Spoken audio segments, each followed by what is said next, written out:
Assalamualaikum warahmatullahi wabarakatuh. Wilujeng siang mitra-mitra sadayana.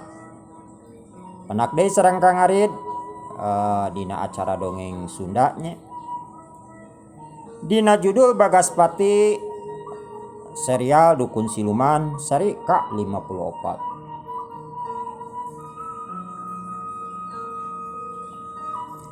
Kamari teh dina seri K53 nuju nyarioskeun di bumina PRT anu nuju ngariung anu maksana nyaeta bade kawitan ngayakeun rono. Dugi kadinya nya mitra-mitra.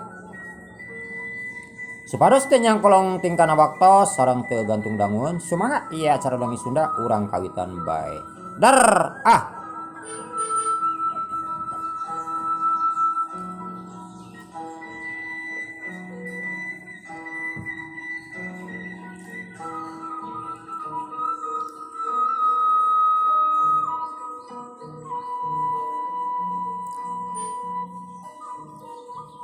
reka imana Mang Kardun ngan meme asup ka jero teh nyaeta ka jero imah. Mangi teh ngadedengkeun heula da cenah panasaran jeung hayang apal. Ari pok-pokana aki bantal kitu. Nya mangi teh balik deui. Da manehna reuas lain dikieuna. Seolah-olah pan eta teh ancaman keur manehna jeung warga nu sejen. Nya bebeja ka kuring nyaritakeun. Tah kitu Pak RT. Tah ayeuna mah geus kieu. Kumaha alusna? Kitu cek Mang Odi. Nerangkeun ka Pak RT jeung ka salarea yen beja jeung carita ti Mang I teh. Ari beja jeung carita ti Mang I bisa dipercaya. Sabab Mang I mah dina nyaritana nya cek kasarna mah estuning tara ngabohong geus apaleun warga ge. Atuh sararea mending ngahuleng. Kumaha lamun geus kieu? Kumaha keur nying hareupan aki bantal? Pan geus sidik aki bantal teh sakti mandraguna saciduh metu sakecap nyata. Lain lawa-lawaneun maranehanana atuh. Oh, jauh bumi jeung langit. Keur ngaharulang kitu di luar aya anu luk salam si oreng eta teh Abah Odo, Bagas, Mangkarna jeung mau teh anu geus nepi ka dinya. Atuh Pak RT. Mang Odi, Aki Junaid, Mang Kadi jeung Mang Aso meuni curing hak. Sabab geus apal kana sora nyaeta sorana Abah Odo. Oh Mang Odi, pancang buka pantona. Eta sora Abah Odo. Kitu cek Pak RT. Atuh Mang Odi teu hararese. Kencang buru ka lawang imah anu saterusna muka panto imah brai panto dibuka. Katempo di luar aya anu keur narangtung nyaeta Abah Odo, Bagas, Mangkarna jeung Mang Aso. Abah, mangga Abah kalebet. Kitu cek Mang Odi bungah kacida kadatangan ku Abah Odo. Atuh anu saterusna opatanana arasup ka jero imah. Terus sararea sasalaman. Bari kituna teh Bagas, Mangkarna jeung Mang Ute ngenalkeun. Kitu deui Pak RT jeung anu sejenna ngenalkeun ka Bagas, ka Mang Ute jeung ka Mangkarna. Aduh Aki, nuhun pisan. Aki tos sumping. Abi teh sareng anu sanesna aduh Ki nuju bingung teu manghitungtung. Kitu cek Pak RT. Pak RT bungah lain dikieuna asa disambung umur ku datangna Abah Odo. Lain Pak RT wae anu bungah teh, tapi sararea ge ngilu bunga geus mimiti. Beungeut anu sepat teh mimiti getihan deui. An tadi mah pias pakat ku bingung jeung ku reuwas. Kumaha Abah damang kitu cek Pak RT. Alhamdulillah Pak RT sehat. Nya kieu Abah teh ngahaja datang ka dieu. Nyaeta aya anu perlu diobrolkeun ka sararea. Pan Abah janji lamun Abah geus beres tirakat, geus beres tapakur, jeung lamun Abah geus menang pitunjuk, Abah rek ka dieu deui. Tah ayeuna Abah geus menang pitunjuk, malahan mah sakalian Abah teh mawa anu keur ngubaranana jeung kieu lalakonna. Anu saterusna Abah Odo nerangkeun teu mimiti tirakat nepikeun ka meunang pituduh. Yen panyakit teh panyakit anu tumiba ka warga teh panyakit jeunan atawa gangguan siluman. Kurang-kurangna mah hese piubareunana cenah. Yang dibejakeun ku Abah Odo dina ilapat teh bakal datang hiji pemuda anu bisa ngubaran eta panyakit. Tah ieu cenah cek Abah Odo pemudana nyaeta Den Bagas teh.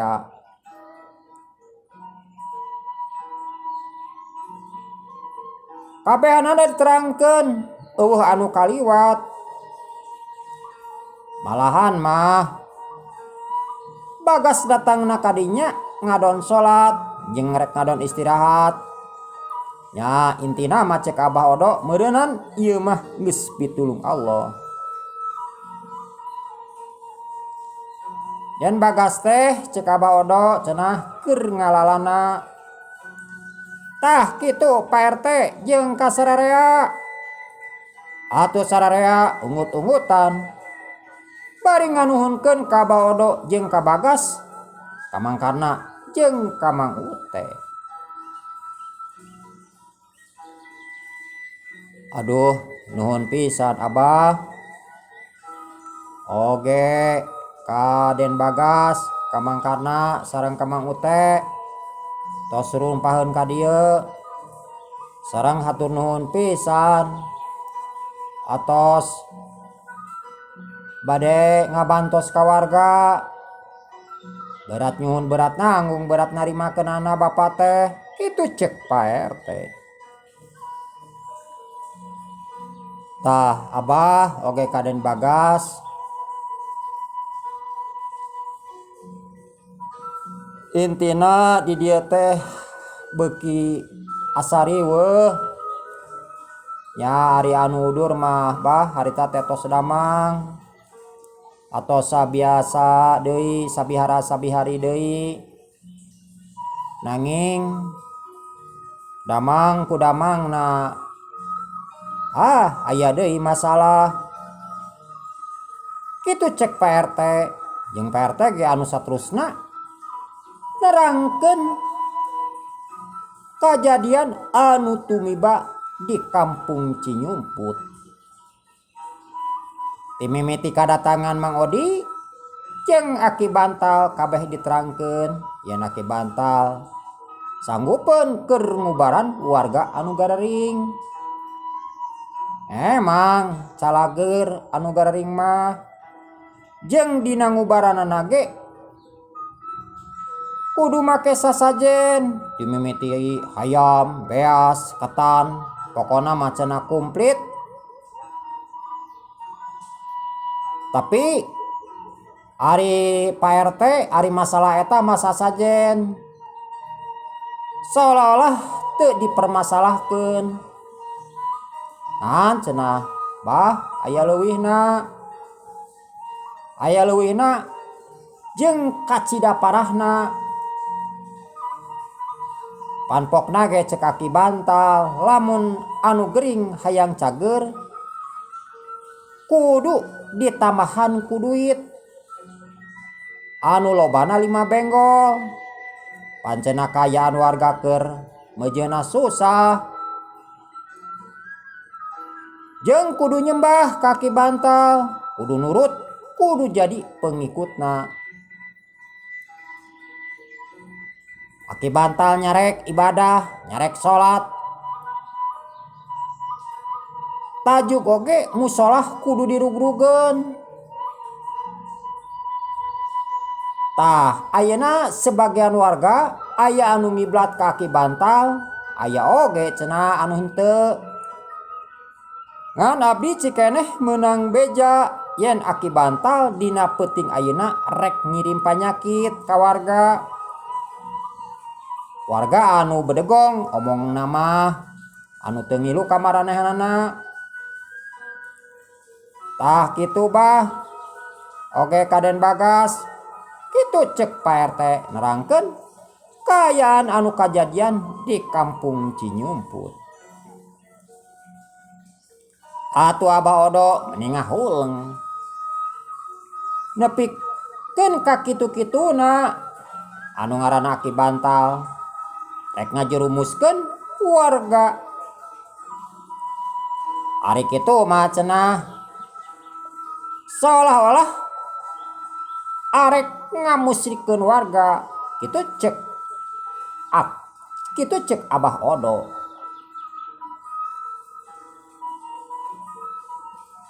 Kumaha pamitos kieu Den? Saena nya Abah mah yang anu sanesna ngiringan we. Kitu cek Abah Odo nanya ka Bagas. Oh kieu we Abah oge ka Pak RT kasadayana. Ari paos abdi mah urang langsung we ka ditu. Nyaeta ka tempatna Aki Bantal. Margi ari atos kieu mah sanes antepen, sanes kedah cicing-cicing. Margi ieu mah parantos nista. Pami diantep nya pibahayaeun. Kitu cek Bagas.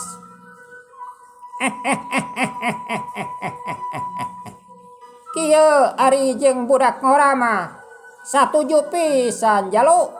Satuju ari Abah mah. Kitu cek Abah Odo bungah ningali kawani budak ngora atuh saradaya ge meni bungaheun jeung ngadak-ngadak jadi wani. Anu tadina sieun jeung ciut teh ayeuna mah ka sieun jeung ciut teh leungit. Ah siap Aden pamitos kieu mah. Siap lah. Nya Pak RT ge siap. Satuju siap nyingkilkeun leungeun baju. Kitu cek Pak RT jeung Mang Odi. Sararea ge satuju. Ngadenge tina omongan Bagas anu mere sumanget. Waktu teh beki lila beki peuting. Karasa simpe jeung semugeuman maklum. Eta Kampung Cinyumput geus mimiti kakurung ku pangaruh atawa ku hawa siluman buta nyaeta Patih Bunciri Hideung. Jeung ngadak-ngadak siga anu rek turun hujan ceudem angkeub padahal mah ya jauheun ka turun hujan pan geus sidik ari teh keur meujeuhna halodo. Atuh anu saterusna kabehanana siap-siap nyaeta rek nuju ka tempatna Aki Bantal atawa ka imahna Mang Kardun. Nya hayu we atuh urang ayeuna ka ditu. ame rada nyase kitu cek Abah Odo. Oh mohon mangga bah, mangga. Saterusna sararea indit ngabring nuju ka imahna Mang Kardun nyaeta anu dicecingan ku Aki Bantal. Delela lempangna teh ti imah Pak RT ka imah Mang Kardun da memang deket nya cek asana mah paling gelah sabararata 100 meter. Rag Pak RT eureun lempengan pas deket imah Mang Kardun. Aya meureun ari 30 meter mah ti eta tempat ka imahna Mang Kardun. Hari-hari tadi dinya buruan kacidalegana. Bobohan teh bobohan imah keur waktu hari tamah masih cuaca. Tuh itu Aden. Mangkarna oge mangu teh bumina Mang Kardun teh anu dicicingan ku Aki Bantal. Nyaeta anu dianggap praktek teh kitu cek Pak RT nuduhkeun ka Bagas ka mangkana jeung ka Mangu teh. Oh mohon Pak RT taosna mah urang ngantosan we di dieu. Urang ninggal ketakna Aki Bantal. Naon anu bade dilakukeun ku Aki Bantal? Kitu cek Bagas. Oh mangga Den mangga ngiringan Bapa mah. Oh tuh anu saterusna sararea dariuk dina jukut bari nungguan naon nu rek dilakukeun ku Aki Bantal atawa naon anu rek kajadian dina peuting ayeuna. Hari-hari tadi jero imah Aki Bantal geus siap-siap nyaeta rek ngirim atawa rek ngirim teluh guna-guna ka warga. Hari Aki Bantal geus silana kak Mang Kardun, Mang Uri jeung warga anu sajena geus aya tukangeun Aki Bantal ka asup Nyi Eni. Hareupeun Aki Bantal parukuyan geus siap. Meni barak baktur gede. Teu sirikna eta parukuyan teh make baskom.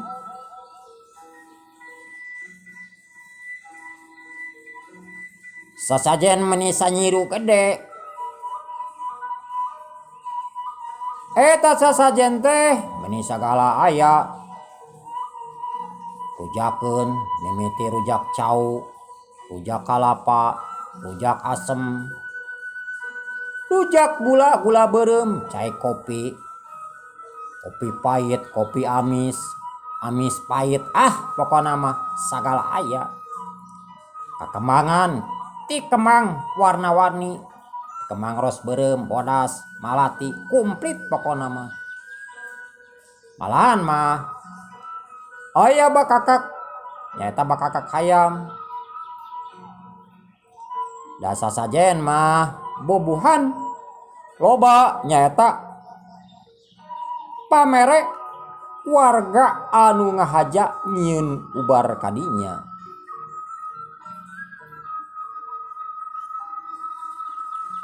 Intina mah Aki Bantal mah sugih ku dahareun jeung ku duit mah. Pan duit ge ti saurang ku 5 bengol. Mun hayam ayeuna saurang hiji. Aya deui anu moal kalapa ge teu kagok. Aya nu moal 5, 10, aya ge nu moal samanggar. Ting nyungkun ting kumaha. Cau oge lain hiji 2 sasikat 2 sikat saturuy moal cau kadinya teh sakalian cenah bari keur ngopi. Pokona mah tuangan di imahna Mang Kardun teh meuni ngaleuyeuk. Pok Aki Bantal nyarita. Jang Kardun, Jang Uri, Jang Maman, Jang Usup, Jang Ojon, jeung Nyeni, jeung kanu sajena. Aki ayeuna rek ngawarah warga anu badegong.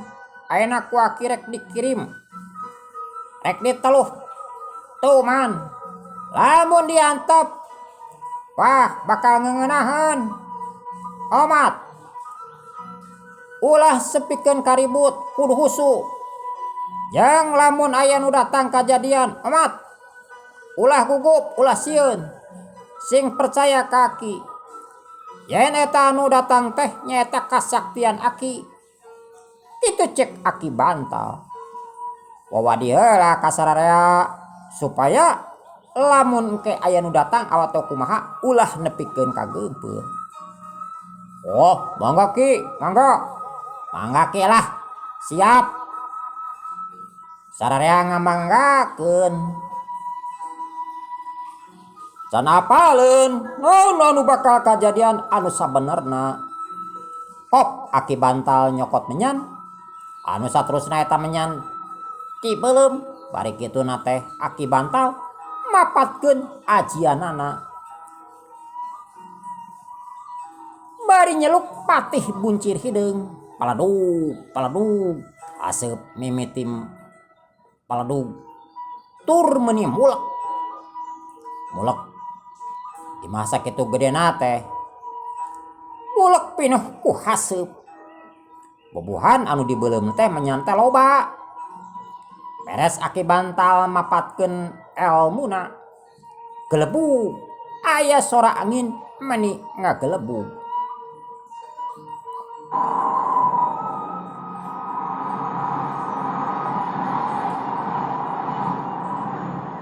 Matakeung kadengena atuh anu araya didinya menicing rarampot. Awakna mimiti noroktok sieun lain di kieuna. Komo Mang Maman mah kesang mimiti ngorolok maseuhan awak bari ngadeg-deg.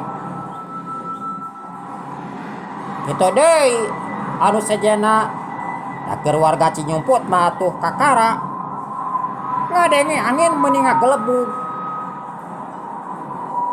Bari jeung angin teh ari ngaran angin siluman pan watakna ge matakeung matak sieun. Keur kitu aya anu seuri meuni nyakakak sorana handaruan lir guludug.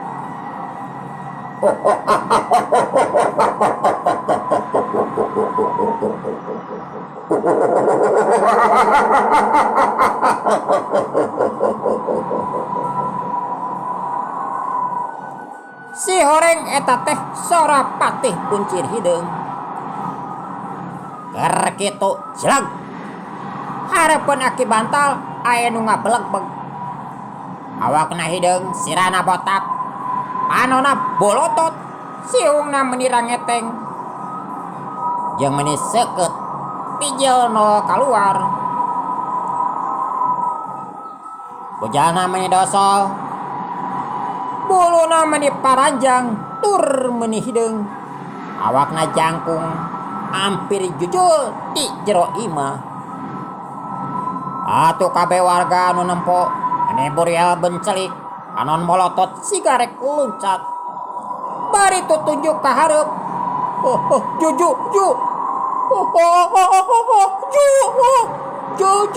Jujurek. Kitu. Bari prat Mang Maman mah hitut. Meuni harus sorana teh. Kata mah meureunana geus ngadar jengkol. Bujurna nonggeng, calanana paseuh, kucai ompo teu kuat. Geus teu kuat, ku sieun-sieunna. Atuh hitut Mang Maman kaseuseup pisan ku Mang Kardun anu keur calangap. Tapi ari keur kitu mah hitut Mang Maman teh kaambeuna ku Mang Kardun mah asa minyak kolonyo we. Ari nyeeni nangtung bari calangap, bari kituna teh nyingsatkeun sampingna. Maksudna ini rek lumpat. Orok kaya sukuna ngadak-ngadak pageuh siga anu dipaku. Kituna teh nyeeni bari jeung tutunjuk. Curik apa sian curik gitu ceknya ini kabeh calawak bari burial buncelik.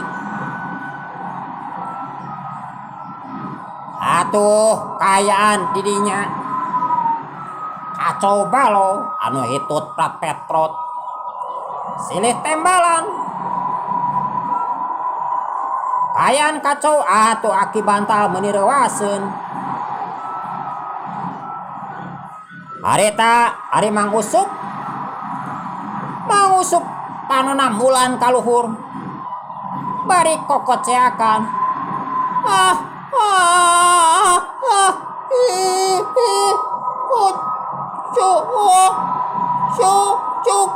cukur gitu cek Mang Usup rek nyebut curege jadi cukur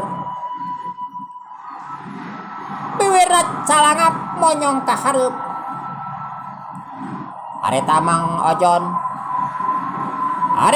mah geus teu kuat sabab Mang Ojon mah berangan Mang Ojon mah kakerajetan akhirna melas Mang Ojon mah kapiuhan bakat ku sieun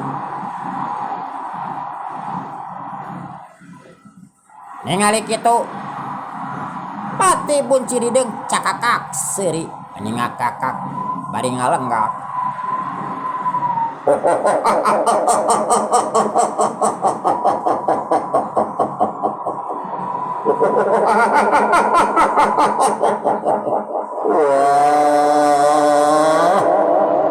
dasar manusia datang kaula teh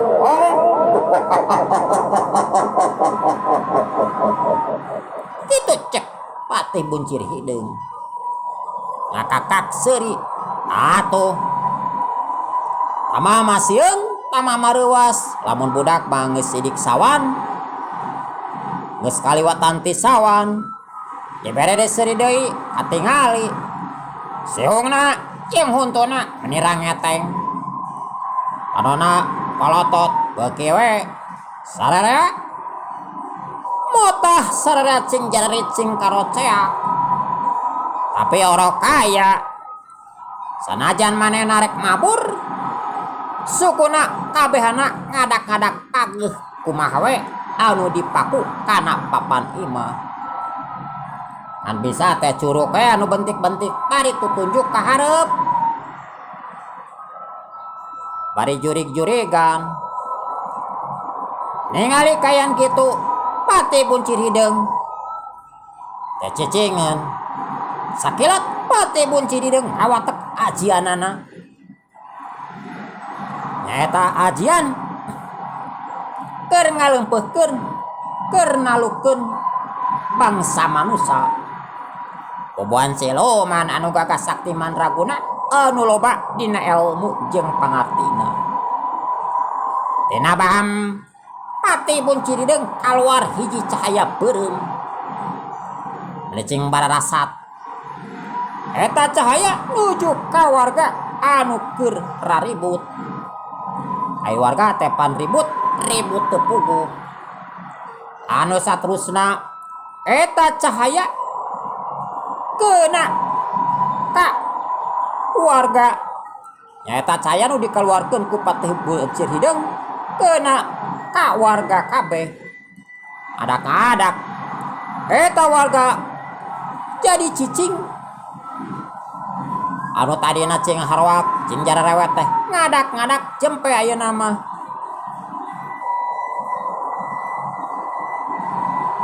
nyaeta pangaruh anu dikaluarkeun atawa ajian ku Pati Buncirideng kasup nyeeni anu harita keur nangtung kadak-kadak kek diuk pengaruh ajian anu diwatek ku Pati Buncirideng ajadikeun eta warga kabeh tunduk taluk kumaha we jadi patung hirup kumaha we jadi boneka hirup cek kasarna mah dikitu dikieu jadi ngagugu cedok eta warga kabeh nyembah ka Pati Buncirideng siga nu geus apal siga nu geus wawuh cakakak Pati Buncirideng seuri meninya kakak Bungah lain di kieuna. Ningali warga, ningali bangsa manusia geus tunuk taluk kamanehanana.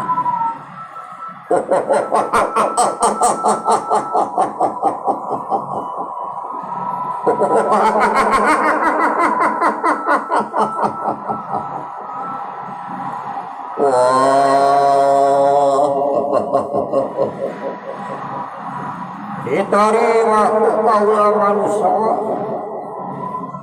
Semah pangabaktian eka ditarima pisan ku kaula.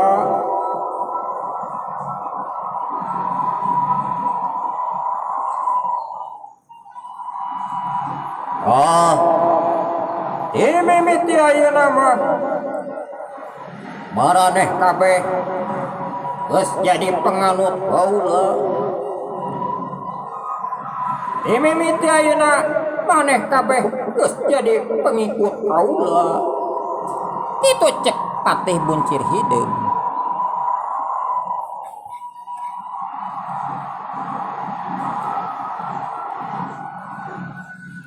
Cilaka geus kieu mah. Warga kabeh geus beunang jadi pengikutna Patih Buncir Hideung.